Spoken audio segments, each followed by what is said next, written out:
Hello friends, welcome to the my study channel express academy पर आपका स्वागत है। मेरे प्यारे साथियों, आज के हम इस क्लास में सीखने वाले हैं भौतिक विज्ञान क्लास 10th है, जिस चैप्टर का नाम है विद्युत धारा। और इसमें जितना ऑब्जेक्टिव है आज के इस एक ही क्लास में हम इसको ख़त्म कर देंगे। तो चलिए बिना देर किए हुए आज के इस क्लास को हम शुरू करते हैं। देखिए, पहला प्रश्न कहता है कि विद्युत धारा का एसआई मात्रक क्या होता है। तो विद्युत धारा का एसआई मात्रक क्या होता है? विद्युत धारा का एसआई मात्रक एम्पियर होता है। क्या होता है? एम्पियर होता है। अगला प्रश्न कहता है एक कूलम आवेश बराबर होता है। एक कूलम जो आवेश होता है किसके बराबर होता है? तो 1 एम्पियर गुना सेकेंड के बराबर होता है। अगला प्रश्न कहता है विद्युत धारा मापी जाती है। विद्युत धारा को किससे मापते हैं? तो विद्युत धारा को आमीटर से विद्युत धारा मापी जाती है। विद्युत धारा आमीटर में मापी जाती है। अगला प्रश्न कहता है विभवांतर का एसआई मात्रक क्या होता है? तो विभवांतर का एसआई मात्रक क्या होता है? वोल्ट होता है। विभवांतर का एसआई मात्रक क्या होता है? वोल्ट होता है। अगला प्रश्न कहता है 1 वोल्ट बराबर होता है 1 वोल्ट बराबर होता है 1 जूल प्रति कूलम। 1 वोल्ट बराबर क्या होता है? 1 जूल प्रति कूलम होता है। अगला प्रश्न कहता है ओम का नियम है। ओम का जो नियम है, ओम का नियम क्या है? ओम का जो नियम होता है वो V बराबर आई आर होता है। क्या होता है? V बराबर आई आर होता है। अगला प्रश्न कहता है 7 नंबर प्रतिरोध का एसआई मात्रक क्या होता है? तो प्रतिरोध का एसआई मात्रक क्या होता है? ओम होता है। जानेंगे अगला प्रश्न के बारे में। कहता है प्रतिरोध का सूत्र क्या होता है? प्रतिरोध का जो सूत्र होता है वही रेसिस्टेंस बराबर V बट्टा आई होता है।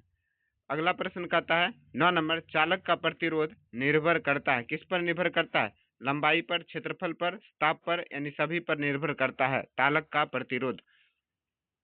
अगला प्रश्न कहता है लंबाई बढ़ने पर प्रतिरोध क्या हो जाता है? जब लंबाई बढ़ेगा तो प्रतिरोध भी क्या हो जाएगा? बढ़ जाएगा। अगला प्रश्न कहता है क्षेत्रफल बढ़ाने पर क्या होता है? प्रतिरोध पर प्रभाव क्या पड़ेगा? तो जब हम क्षेत्रफल को बढ़ाएंगे तो प्रतिरोध क्या हो जाता है? घट जाता है। अगला प्रश्न कहता है ओम का नियम लागू नहीं होता है। किस पर लागू नहीं होता है? इलेक्ट्रोलाइट में लागू नहीं होता है। अगला प्रश्न कहता है विद्युत शक्ति की सूत्र क्या होता है? यानी विद्युत शक्ति का सूत्र क्या होता है? P बराबर वी आई। P बराबर क्या होता है? वी आई। अगला प्रश्न कहता है 14 नंबर शक्ति का एसआई मात्रक क्या होता है? तो शक्ति का एसआई मात्रक वाट होता है। क्या होता है? वाट होता है। प्रश्न नंबर 15 कहता है कि 1 वाट किसके बराबर होता है? 1 वाट 1 जूल प्रति सेकंड के बराबर होता है। प्रश्न नंबर 16 कहता है विद्युत ऊर्जा का मात्रक क्या होता है? तो विद्युत जो ऊर्जा रहता है उसका जो मात्रक होता है वो जूल में भी होता है और KWH में भी होता है, यानी दोनों में होता है।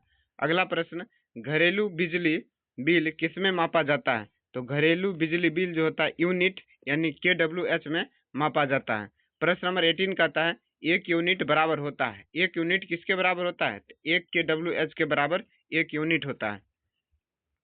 प्रश्न नंबर 19 कहता है आमीटर को जोड़ा जाता है। आमीटर को किस क्रम में जोड़ते हैं? तो आमीटर को श्रेणी क्रम में जोड़ा जाता है। आमीटर को किस क्रम में जोड़ा जाता है? श्रेणी क्रम में जोड़ा जाता है।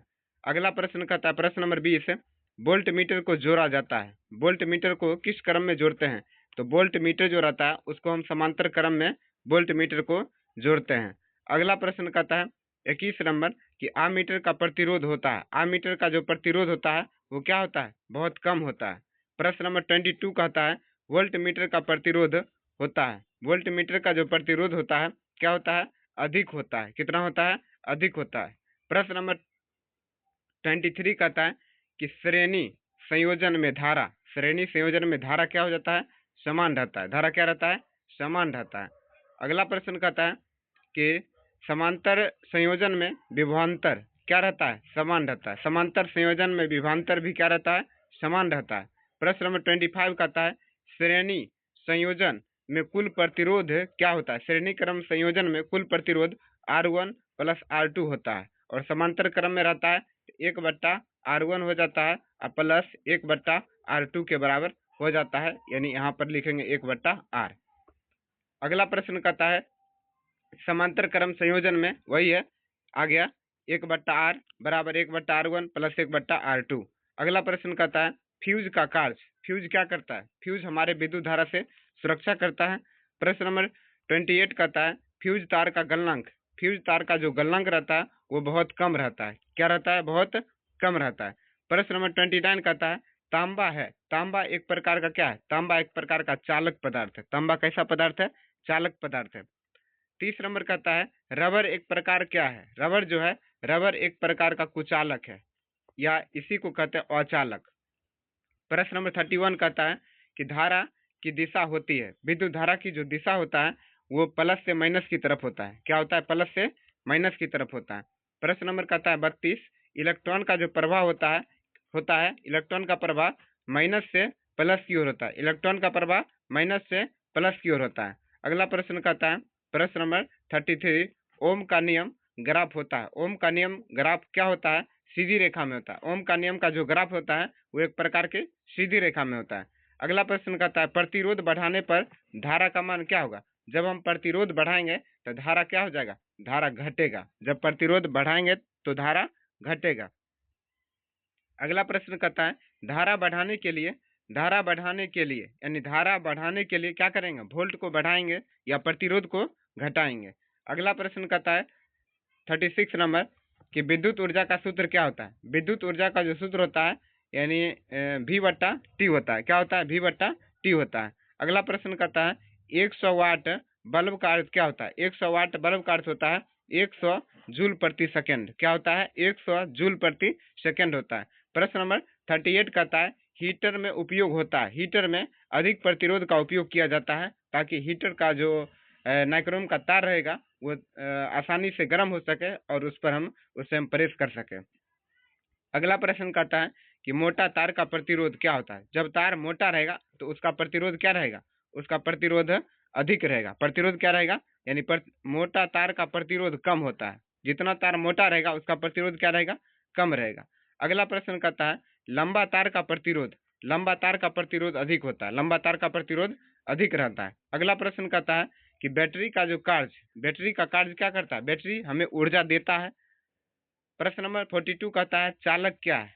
चालक वह पदार्थ होता है जो धारा को आसानी से इस पार से उस पार जाने देता है, उसे क्या कहते हैं, चालक पदार्थ कहते हैं। कुचालक वही पदार्थ है जो धारा को बहने नहीं देता, उसे कुचालक कहते हैं। प्रश्न नंबर 44 कहता है विद्युत शक्ति का एक और सूत्र है, उसको कहते हैं I² R। क्या कहते हैं, P बराबर I²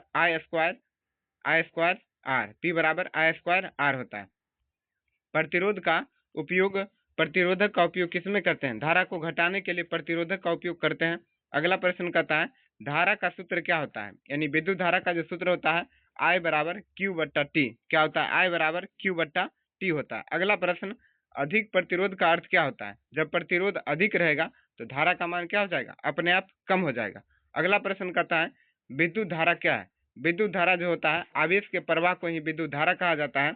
अगला प्रश्न विद्युत परिपथ में स्विच का कार्य क्या है। विद्युत जो परिपथ में रहता है वो स्विच क्या करता है, स्विच धारा को नियंत्रित करता है। क्या करता है, स्विच धारा को नियंत्रित करता है। अगला प्रश्न विद्युत धारा उत्पन्न होती है, विद्युत धारा आवेश से उत्पन्न होता है।